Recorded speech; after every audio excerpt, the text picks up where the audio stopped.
Oke ya, bisa dimulai? Bisa. Nah, ini macam-macam badan usaha di Indonesia.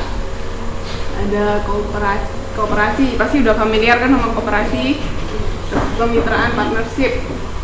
Nah, ini kayak kemarin contohnya persekutuan yang sudah dipelajarin di modul 6.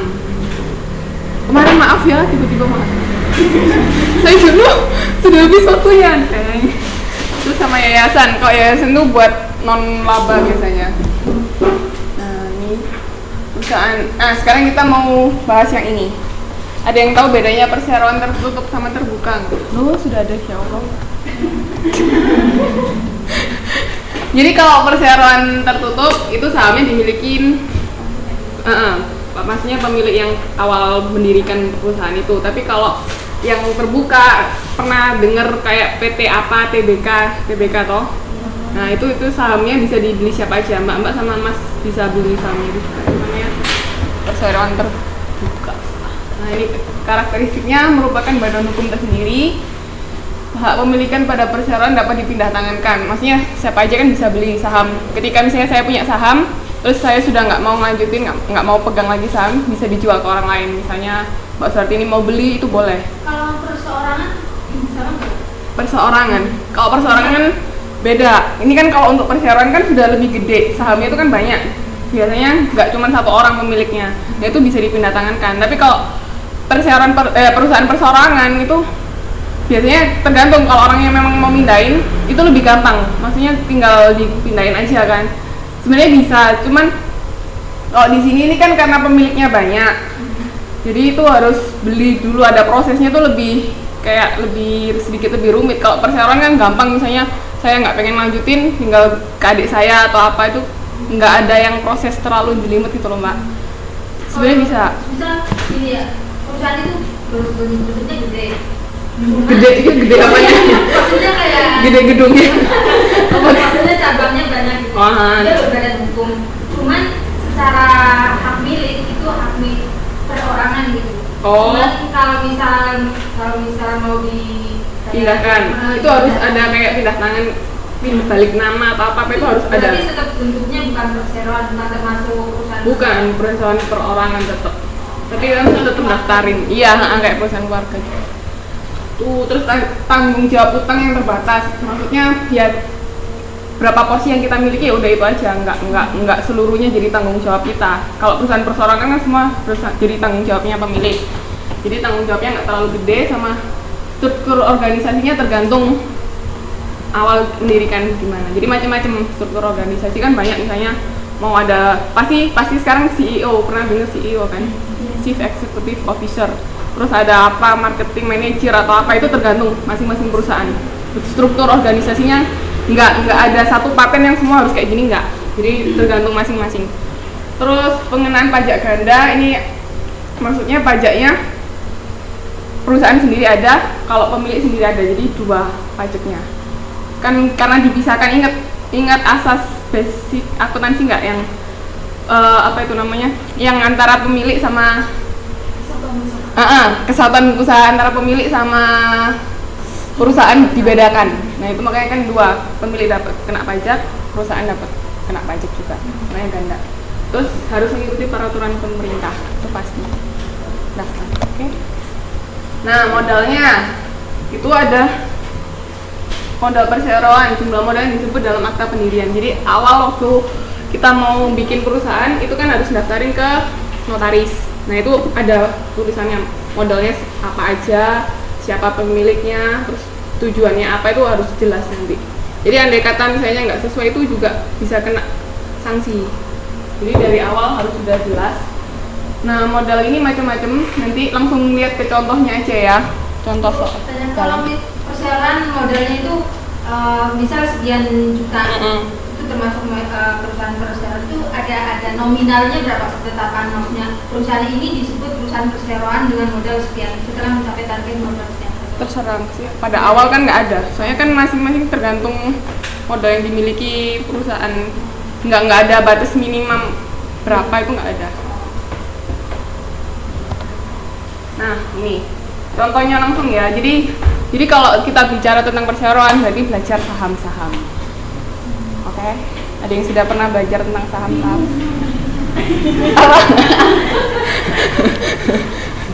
Ya, PT Bali didirikan dengan modal satu air 1 juta lembar dengan nominal 10.000. Jadi per saham nilai nominalnya 10.000. 10.000 dikalikan 1 juta berarti Allah nggak bawa kalkulator. Ini bawa kalkulator nggak?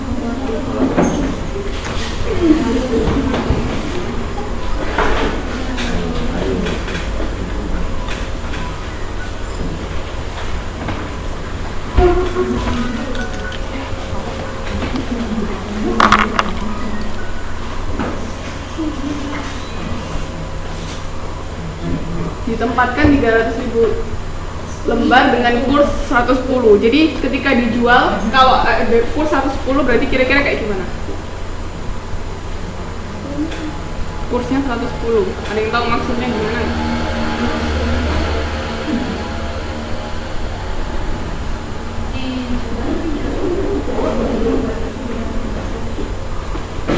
Harga jualnya itu. Jadi harga jualnya 10% lebih besar dari nilai nominal. Kan nilai nominalnya 10.000. Kalau dijual 110 berarti kan 10%. 10%-nya dari 10.000 berapa? 10% dari 10.000? Iya, 1.000. Jadi makanya atau 11.000 rupiah. Nah, intinya kayak gini. Kan tadi modal sahamnya. Bu, nanya sebentar. Iya. Dari ini ya. Kalau itu di Taiwan kan banyak banget itu orang tua itu yang ngeliatin di sini itu saham ya. Dia mereka lihat. Iya, yang pokoknya saham itu setiap detik aja bisa berubah harganya. Makanya harus dipantengin terus. Itu ada jam buka pagi, jam buka sore. Itu pasti ada, makanya PO awal sama PO akhir itu masih dibuka. Iya, biasanya beda-beda per negara. Jam berapa ditutupnya, jam berapa dibuka.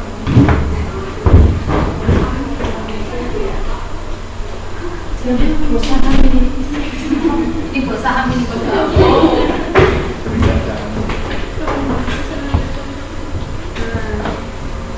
jadi yang disetor 200.000 lembar itu nanti maksudnya yang dijual ini ditempatkan segini itu maksudnya bakalan dijual, tapi yang kejual segini 200.000 lembar, makanya modal sahamnya segini 2 miliar kan, karena 200.000 kalikan 10.000 ya toh, nolnya ada 9.